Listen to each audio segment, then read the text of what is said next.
যে হিন্দু, মুসলিম, খ্রিস্টান, বৌদ্ধ সকলে মিলেমিশে আমরা বাংলাদেশি, আমরা সকলের ন্যায্য অধিকার আমরা প্রতিষ্ঠা করতে চাই। এ সমাজে যেমন পুরুষ যেমন অধিকার পাবে, নারীরও ঠিক ইসলাম সেভাবে অধিকার দিয়েছে। বড়রা যেভাবে অধিকার পাবে, ছোটরাও সেভাবে অধিকার পাবে।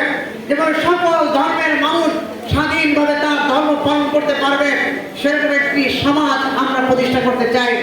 সম্মানিত উপস্থিতি, আজকে আমাদের কাছে পরিষ্কার মুসলিম হিসেবে আমরা বলতে চাই, নামাজ পড়া যেরকমের ফরজ, ইসলামী আন্দোলন করা, আল্লাহর এই জমিনে আল্লাহর দ্বীনকে প্রতিষ্ঠার জন্য সংগ্রাম করা ওরকমের ফরজ।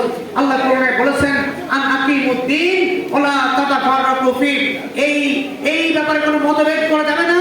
কিন্তু আজকের আমরা মসজিদের মেম্বার থেকে এবং ওয়াজ মাহফিলের মঞ্চ থেকে এই কথাগুলো আমাদের আলেমরা দৃঢ়কণ্ঠে বলতে পারেন নাই।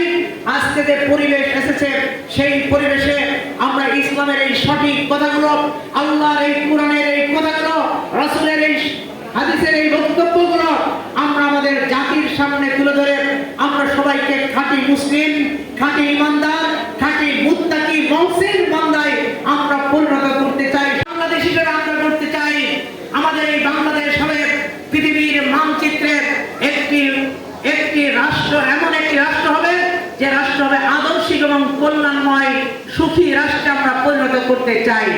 সেই স্বপ্ন নিয়েই আজকে বাংলাদেশ জামাত ইসলামী রোপণ ভাই বোনেরা এই কথার শপথ নিয়েছেন, কুল ইন সলাতি ওয়া নুসুকি